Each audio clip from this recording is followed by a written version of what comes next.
Mumbai university से BA, दुनिया की टॉप यूनिवर्सिटीज में से एक, कोलंबिया यूनिवर्सिटी से MA PhD, London school of economics LAC से बीएससी एमएससी और ग्रेज इन से बैरिस्टर इन लॉ। कौन हो सकता है इतना इंटेलिजेंट, इतना रिसोर्सफुल, इतना डायनामिक? यदि आपसे मैं पूछूंगा, कयास लगाने बोलूंगा और कोई जानकारी ना दूं तो शायद आप कहेंगे कोई बड़े बाप की औलाद होंगे, लेकिन नहीं दोस्तों, ये वो शख्स है जिसके जीवन में कोई सुविधाएं नहीं थी। और विश्वास रखिए, ये वीडियो पूरा यदि आपने देख लिया, इसके बाद या तो आप अपनी जिंदगी में बहाने मारना छोड़ देंगे और या तो मान लेना कि आप इतने नामुराद हो और आपकी चमड़ी इतनी मोटी है कि बड़ी से बड़ी घटना भी आपको हिला नहीं सकती। आज मैं गर्व से बात कर रहा हूं भारत के पहले law and justice minister, architect of Indian constitution Shri Baba Saheb Ambedkar की। और अंबेडकर साहब, मुझे अफसोस है कि आज तक मैंने आपके ऊपर केस स्टडी क्यों नहीं बनाई। इतने साल से मेरे YouTube चैनल पर लोग कमेंट कर रहे थे, पाटनी जी अंबेडकर जी को पढ़िए, अंबेडकर जी पर बनाइए। और आज मैं यकीन से कह सकता हूं कि अंबेडकर जी के बारे में बहुत सारे लोगों के मन में बहुत सारी भ्रांतियां हैं, लेकिन वो इतनी क्रांतिकारी शख्सियत थे कि जितना सम्मान महात्मा गांधी जी, नेहरू जी, सरदार वल्लभ भाई पटेल जी को मिलता है, उतना ही सम्मान अंबेडकर जी को मिलना चाहिए। उतनी ही बड़ी जगह करिकुलम से लेकर भारतीय मानस पर अंबेडकर जी के लिए होनी चाहिए। अंबेडकर जब बहुत छोटे थे, उस वक्त उनकी माता का देहांत हो गया। अपनी आंटी के पास रहकर वो बड़े हुए। वो जिस स्कूल में जाते थे, वो अपने भाई के साथ अपनी क्लास में सबसे पीछे बैठते थे, एक कोने में बोरी पर, और उन्हें अपनी बोरी, अपना गनी बैग स्कूल के बाद पीठ पर टांग कर ले जाना पड़ता था। जानते क्यों? क्योंकि वहां का चौकीदार, वहां का प्यून, वो भी उस गनी बैग को नहीं छूता था। कारण क्या था? कारण था अंबेडकर जी की जाति, जिसको उस समय अनटचेबल माना जाता था। छोटी छोटी चीजों से परेशान होने वाले लोग क्या जाने संघर्ष क्या होता है। उसी स्कूल में वो दिन भर प्यासे समय बिताते थे। क्यों? क्योंकि पानी का नल छूने की इजाजत नहीं थी। कारण, नल अपवित्र हो जाएगा। और कैसे पानी पीते थे? यूं झुककर अपने हाथ को ऐसे रखते थे और दूर से ऊपर से प्यून पानी डालता था। कहीं बर्तन छू गया तो बर्तन अपवित्र हो जाएगा। बचपन में एक बार बाबा साहेब इतने विचलित हो गए कि उन्होंने तय किया कि मैं बॉम्बे में जाकर किसी मिल में नौकरी करूंगा। और उनके साथ कई और लोग भी जा रहे थे, क्योंकि कई और लोग पहले से नौकरी करते थे। जाने आने के पैसे के लिए उन्होंने अपनी आंटी के पर्स से चोरी करने का निर्णय लिया। एक बार, दो बार, चार बार, पांच बार, आखिर कोशिशों के बाद उनका बटुआ हाथ में लग गया। और जब बटुआ हाथ में लगा तो क्या निकला? आधा आना। वो आधा आना टिकट के लिए भी पर्याप्त नहीं था। और अंबेडकर विचलित हो गए। उनको अपनी असली स्थिति पता चली और उस दिन अंबेडकर ने निर्णय लिया, सिर्फ पढ़कर ही इस देश को बदला जा सकता है, अपनी पारिवारिक स्थिति को बदला जा सकता है। और उस दिन उन्होंने निर्णय ले लिया कि अब भागना नहीं है, अब मजदूर नहीं बनना है। और सोचिए, उस दिन यदि वो मजदूर बन जाते तो देश का इतना अद्भुत असाधारण संविधान कौन लिखता? आपके भी जीवन में कई बार गलतियां हुई होंगी, लेकिन क्या आपने उन गलतियों को सुधार लिया? कई बार आप भी भीतर से विचलित हुए होंगे, लगा होगा सब कुछ छोड़ के भाग जाएं। लेकिन मुझे कभी कभी लगता है भगवान ये आपके टेस्ट लेता है और इन टेस्टों में जो पास होता है उनको बड़ी उपलब्धियों के लिए चुना जाता है, बड़ी उपलब्धियों के लिए। बहुत तेज बारिश हो रही थी, आंधी और तूफान चल रहा था। एक घर के दीवार पर अंबेडकर जी यूं टिक कर खड़े हुए हैं। घर की महिला ने देखा, बाहर आई, जोर से अंबेडकर जी को धक्का लगाया और अंबेडकर जी जाकर मिट्टी में गिर पड़े। मिट्टी में गिरे, सारी पुस्तकें धूल में, पानी में, मिट्टी में खत्म हो गई। कारण क्या था? वो महिला कहती है, मेरी दीवार से टिक कर खड़े हो, मेरा पूरा घर अपवित्र हो गया, पूरा घर अपवित्र हो गया। किसको संघर्ष कहते हैं? आज हम कितनी छोटी छोटी सी चीजों पर सेंसिटिव होते हैं। मुझे याद पड़ता है कि जब फॉरेन में मैं अलग अलग कंट्रीज लेक्चर करने जाता हूं या कभी घूमने जाता हूं, कई कई जगह सेकंड सिटीजन के रूप में ट्रीट होते हैं। ओ ब्लडी इंडियंस, अरे ये हिंदुस्तानी। और उस वक्त इतना गुस्सा आता है कि मानो गोली मार दो सामने वाले को, इतना गुस्सा आता है। मैं अपनी बात कर रहा हूं, जबकि ऐसे किस्से शायद कई साल में हमारे साथ एक दो बार होते हैं। और सोचिए लाखों करोड़ों लोगों के साथ ये किस्से सैकड़ों सालों से हो रहे थे, कितना गुस्सा होगा उनके भीतर। लेकिन आज की ये केस स्टडी ऊंच नीच जात पात पर नहीं है। आज की ये केस स्टडी अंबेडकर जी के संघर्ष पर है, क्योंकि उनके संघर्ष का 1% भी हमने सीख लिया तो जीवन बदल जाएगा। संस्कृत पढ़ना चाहते थे, स्कूल में संस्कृत लेने नहीं दिया गया, क्योंकि जिस महार कास्ट को बिलोंग करते थे उनको संस्कृत पढ़ने की इजाजत नहीं थी, उनको वेद पढ़ने की इजाजत नहीं थी। फॉरेनर्स को थी, दूसरे धर्म वालों को थी, वहां धर्म भ्रष्ट नहीं हो रहा था, लेकिन अंबेडकर जी को नहीं थी। अंबेडकर जी ने क्या किया, एक दिन उसी संस्कृत के महारथी बने, उन्हीं वेदों के ज्ञाता बने। दोस्तों, पूरा बचपन ऐसा बिताने के बाद इंसान को खत्म हो जाना चाहिए। हम कितनी छोटी छोटी चीज से ट्रबल होते हैं, हमारे माँ बाप हमारा साथ नहीं देते, हमारा गांव छोटा है, मौका नहीं मिला, मम्मी पापा इंटरफेयर करते हैं। कई लोग तो मुझे मोबाइल छोटा मिला, मुझे मोबाइल बड़ा मिला, मेरे पास ये मॉडल का लैपटॉप है, मेरे पास ये मॉडल की टू व्हीलर है। इतनी छोटी छोटी चीज में रोते हैं। अरे संघर्ष शब्द तो जानते भी नहीं हो क्या होता है। इतनी तकलीफों के बाद अच्छे अच्छे आदमी की हिम्मत टूट जाती और बड़े से बड़ा टैलेंट खत्म हो जाता। लेकिन भीमराव अंबेडकर जी अपनी कास्ट से कॉलेज एजुकेशन हासिल करने वाले इंडिया के पहले व्यक्ति बने, पहले। और दोस्तों 1913 में कितनी उम्र थी, महज 22 साल। कितनी स्कॉलरशिप मिली, सिर्फ 11.5 पाउंड। किससे मिली, बड़ौदा स्टेट असेंबली से, बड़ौदा के महाराजा से। और वो फॉरेन गए, अपनी डिग्री लेकर टॉप करके लौटे। और जब लौटे तो किंग ने क्या किया, उनको बड़ौदा स्टेट असेंबली का मेंबर बना दिया। और एक क्रांतिकारी बात आज आपको बताता हूं, चूंकि लोगों के मन में बहुत सारी उथल पुथल थी, हम इनके साथ नहीं बैठेंगे, ये हल्की जात है, ये अनटचेबल है। उन्होंने क्या नियम लगाया, उन्होंने नियम लगाया, जो लोग भी शेड्यूल्ड कम्युनिटीज के साथ बैठने को तैयार होंगे वही लोग चुनाव लड़ पाएंगे। धन्य ऐसे राजा, सलाम करता हूं ऐसे राजा को, जो उस वक्त भी इतनी प्रोग्रेसिव सोच रखते थे।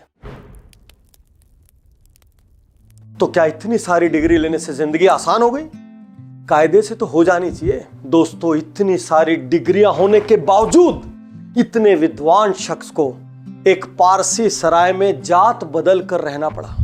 कारण, एक भी होटल ने, एक भी सराय ने, एक भी लॉज ने रुकने की जगह नहीं दी, कोई अपने घर में ठहराने को तैयार नहीं था। बहुत मुश्किल से एक कमरा मिला, और कमरा भी कितना खूबसूरत, टूटी बेंच, टूटी कुर्सियां, चारों ओर जाले, कीड़े फटे गद्दे, यहां तक कि लाइट भी नहीं थी। अरे वो तो छोड़ो, तेल वाला लैंप भी नहीं था। लेकिन उस वक्त उनको लगा वही जन्नत है। और उन्होंने क्या कहा, at that time I prized my shelter more than my life. क्या जानते आप संघर्ष को? आज एक छोटा सा डॉक्टर, इंजीनियर, वकील घर में बन जाए, जरा सा IIM, IIT कुछ हो जाए, 7वें आसमान पे रहते हैं। लेकिन दुनिया जहान की इतनी सारी डिग्रीज लेने वाले आदमी को उस सराय से निकाल कर फेंक दिया गया, क्योंकि लोगों को पता चला ये पारसी नहीं है। लोगों ने क्या किया, लाठी डंडे लेकर जमा हो गए, बेहिसाब गालियां देने लगे। How dare you kept a Parsi name scoundrel. जितनी गाली दे सकी उतनी दी, और शाम तक की वार्निंग मिली, शाम तक बाहर चले जाना। और शाम के बाद क्या हुआ, उस मौसम में उनको बाहर निकल के पास में कमाठी बाग में जाकर रहना पड़ा। क्या जानते आप संघर्ष को? और क्या कहते हैं अंबेडकर, मैं 5 साल जब अमेरिका में रहा, यूरोप में रहा, मैं भूल गया अनटचेबल क्या होता है, अछूत क्या होते हैं, मैं सब भूल गया, ऊंच नीच भूल गया। लेकिन जब मैं हिंदुस्तान आया, हर दिन हर पल मुझे ये याद दिलाया गया, मेरी डिग्रियां रद्दी थी, मेरा ज्ञान रद्दी था, सबसे बड़ी चीज कोई थी तो मैं किस जात को बिलोंग करता हूं। और दोस्तों, संघर्ष तो मानो उनकी परछाई थी, साथ चलती थी। यंग एज में शादी हुई थी, बच्चे थे, अपना पेट भर नहीं देखना था, सबकी जरूरतें पूरी करनी थी। रोज सोचते क्या करूं, कहां से व्यवस्था करूं, क्या क्या नहीं किया उन्होंने। ट्यूटर बने, अकाउंटेंट बने, खुद का एक इन्वेस्टमेंट बिजनेस शुरू किया।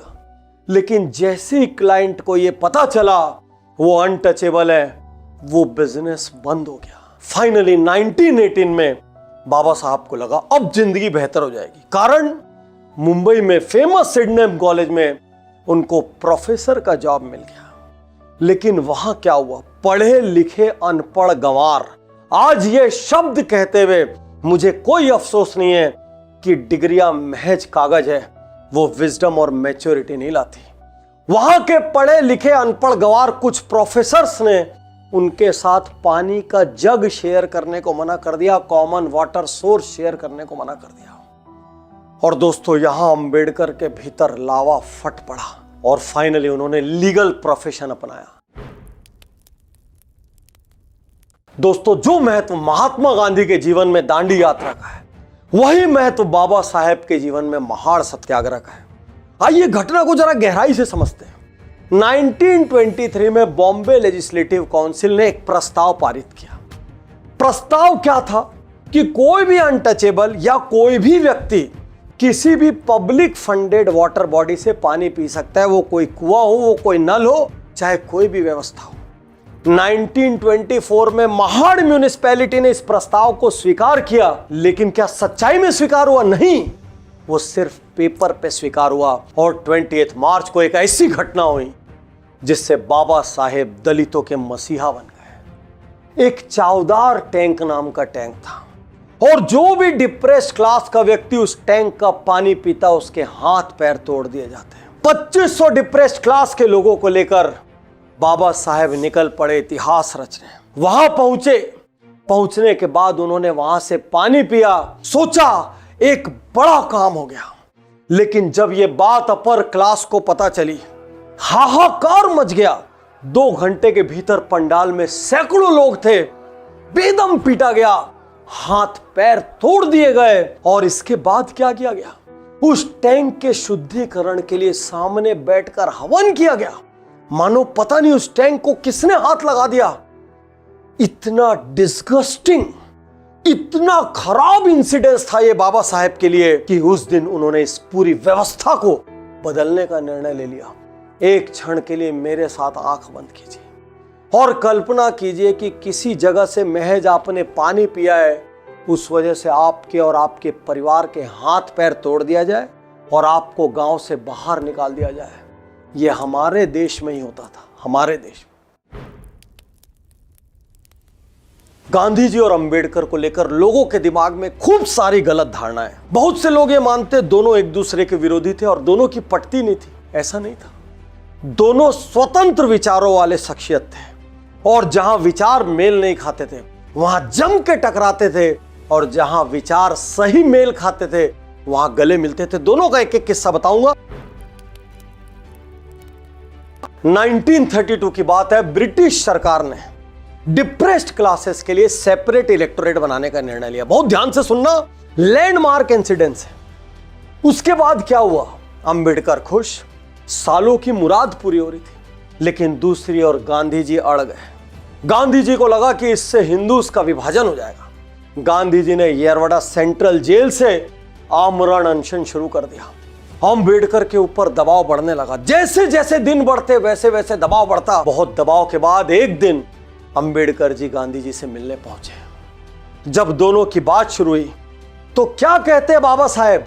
वो कहते हैं कांग्रेस का सदस्य बनने के लिए खादी पहनना जरूरी नहीं होना चाहिए, इसकी जगह यह जरूरी होना चाहिए कि छुआछूत ना मानने वाला इंसान ही सदस्य बन सकता है। बाबा साहेब गांधी जी से वो विवादास्पद डायलॉग कहते हैं जिसको लोग गलत गलत तरीके से इंटरप्रेट करते हैं। वो कहते हैं, गांधी जी मेरी कोई मातृभूमि नहीं। गांधी जी जवाब देते हैं, डॉक्टर अंबेडकर ये पूरा देश आपकी मातृभूमि है। वो कहते हैं, मैं इस देश को अपनी मातृभूमि कैसे बोलूं जहां पर हर दिन हर पल हमारे साथ कुत्ते बिल्लियों जैसा सलूक होता है।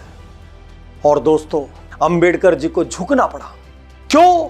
गांधी जी सत्याग्रह रोकने को तैयार नहीं थे, आमरण अनशन रोकने को तैयार नहीं थे। वो इसलिए झुके क्योंकि यदि गांधी जी को कुछ हो जाता पूरे देश में हाहाकार मच जाते, दंगे हो जाते, और वो भी गांधी जी को खोना नहीं चाहते थे। आखिर ऐसी पर्सनैलिटी भी तो सदियों में पैदा होती है।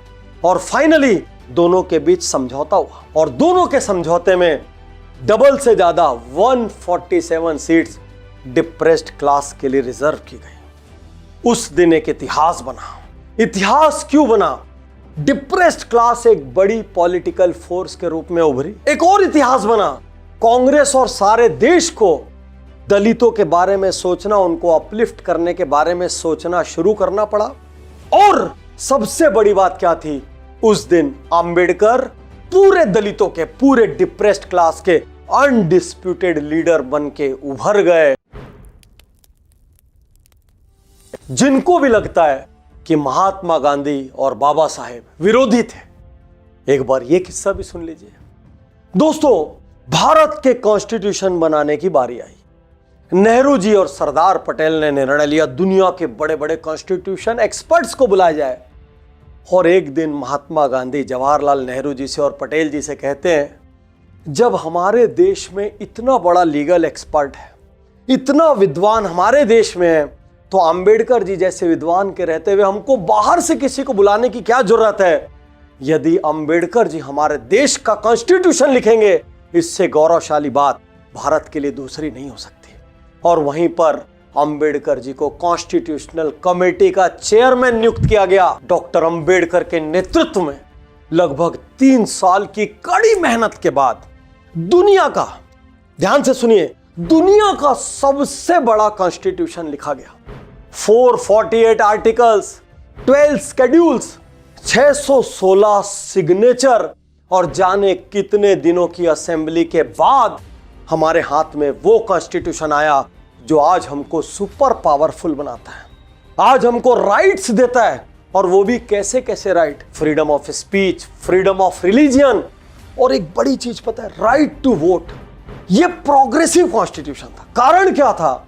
दुनिया में उस वक्त बहुत सारे देश में महिलाओं को वोट देने की अनुमति नहीं थी। और भारत को देखकर दुनिया के बहुत सारे कॉन्स्टिट्यूशन ने चेंजेस किए। और इसीलिए बाबा साहेब भीमराव अंबेडकर को कहते हैं the father of Indian constitution. 1942 में वाइसराय की काउंसिल में बाबा साहेब को सदस्य बनाया गया। और जितनी भी लेबर है हिंदुस्तान की, मैं कह रहा हूं आप सबको रोज अंबेडकर जी को सलाम ठोकना चाहिए। क्योंकि उन्होंने क्या किया? 12 घंटे, 14 घंटे, 15 घंटे की जो ड्यूटी थी उसको घटाकर कानूनी रूप से 8 घंटे किया। यदि आज आपको डियरनेस अलावेंस मिल रहा है तो वो बाबा साहेब की देन है। यदि आज आप एम्प्लॉय स्टेट इंश्योरेंस ले पा रहे हैं, ESI, वो बाबा साहेब की देन है। यदि आपको ट्रेनिंग या लर्निंग अलावेंस मिल रहा है तो वो बाबा साहेब की देन है। इनको पता था यदि डिप्रेस्ड क्लासेस का उत्थान करना है तो लॉन्ग टर्म में ये रिजर्वेशन से नहीं होगा। इसलिए उन्होंने उस वक्त क्या किया? बहिष्कृत हितकारिणी सभा बनाई। और इस सभा का मूल उद्देश्य क्या था? लोगों की पढ़ने में मदद करना, उनको पढ़ने के अवसर दिलाना, पढ़ने के लिए प्रोत्साहित करना, ताकि कल ये सब शिक्षित हो, अवेयर हो और अपनी जगह खुद बनाए।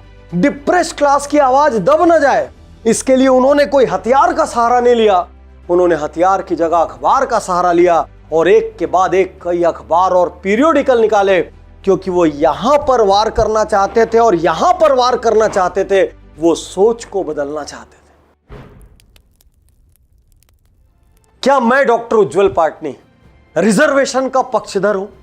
यदि आप मुझे आज की डेट में पूछेंगे, मैं नहीं हूं। मैं ये चाहता हूं कोई भी कास्ट हो, कोई भी क्रीड हो, कोई भी रिलीजन हो, कोई भी भाषा हो, हर व्यक्ति को सरकार इतना पढ़ने का अधिकार दे, इतनी सुविधाएं दे, प्राइमरी में, मिडिल में, हाई में, कि कॉम्पिटिटिव एग्जाम्स में वो मेरिट के बदौलत जाएं और उसके बाद वो बड़े बड़े पदों तक पहुंचे, क्योंकि तब उनको अपने ऊपर भी गर्व होगा। लेकिन एक बड़ा सवाल यहां यह भी खड़ा होता है, क्या उस वक्त जरूरत थी? अब जब मैं ये केस स्टडी रिकॉर्ड कर रहा हूं और जब मैं घटनाओं को खुद पढ़ रहा हूं, उनको महसूस कर रहा हूं, उस पीड़ा को महसूस कर रहा हूं, मुझे लगता है हां, उस वक्त इसकी जरूरत थी। और आज आपसे भी कहना चाहता हूं, कल्पना करके देखिए, अपनी जाति से, अपने रंग से, अपनी भाषा से, अपनी बोली से बाहर आके कल्पना करके देखिए। क्योंकि बाबा साहेब कहते थे साउथ अफ्रीका में जो प्रॉब्लम निग्रोस के साथ थी वही प्रॉब्लम हिंदुस्तान में हमारे लोगों के साथ थी। दोस्तों, बाबा साहेब को जब यह लगा कि मेरी अपनी कास्ट में यह छुआछूत ऊंच नीच खत्म नहीं होगी, बहुत गहरे तक जमी हुई है, तो उन्होंने एक दिन निर्णय लिया कि मैं अपना रिलीजन चेंज करूंगा, धर्म चेंज करूंगा। जैसे ही पता चला हाहाकार मच गया। सबने समझाने की कोशिश की, पूरे देश के बड़े नेता टूट पड़े, पार्टियां टूट पड़ी, लेकिन बाबा साहब अटल रहे। दूसरे सारे धर्मों के लोग एक एक करके आने लगे और बाबा साहब से सब कहते हमारे यहां शामिल हो जाइए, हम आपके लिए ये करेंगे, हमारे यहां शामिल हो जाइए, हम आपको बराबरी का अधिकार देंगे। बाबा साहब कम नहीं थे, वो हर धर्म के ज्ञाता थे। वो ऐसे ऐसे सवाल पूछते कि सामने वाले छोटा सा मुंह लेकर चले जाते। लेकिन बाबा साहब के मन में कुछ और था। बचपन से वो गौतम बुद्ध से प्रभावित थे, सारे लिटरेचर्स पढ़ते थे। उनको ये यकीन था कि ये सबसे ज्यादा रीजनेबल रिलीजन है, जिसमें सबसे ज्यादा इक्वेलिटी और पीस है। और आखिर एक दिन उन्होंने बौद्ध धर्म अपनाने का निर्णय ले लिया। 14 अक्टूबर 1956 लाखों लोग पैदल, साइकिलों से, बैलगाड़ियों से, गाड़ियों से चलने लगे नागपुर की ओर और इतिहास रचा जा रहा था। लगभग 5 लाख लोगों ने बाबा साहब के नेतृत्व में एक साथ बौद्ध धर्म की दीक्षा ली। सारा संसार इस घटना का साक्षी बना, दिल थाम कर देखता रहा। उसके 6 हफ्तों बाद इस महान क्रांतिकारी की, इस महान विचारक की मृत्यु हो गई, निधन हो गया। लेकिन ऐसे लोग मरते कहाँ हैं? ऐसे लोग तो अमर हो जाते हैं।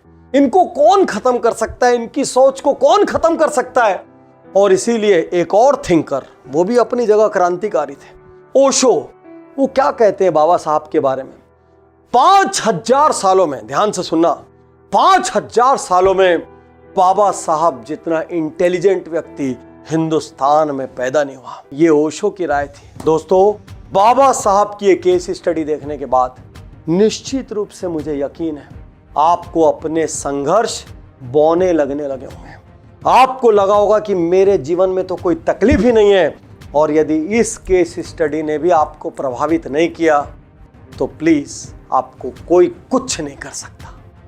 और आज मैं सारे दोस्तों से कहना चाहता हूं, 1% भी जात पात, ऊंच नीच, रंग, भाषा, बोली यहां पर है ना, आग लगा दीजिए, निकाल कर फेंक दीजिए, और सिर्फ एक शब्द रहना चाहिए, एक शब्द, भारतीय, भारतीय और भारतीय।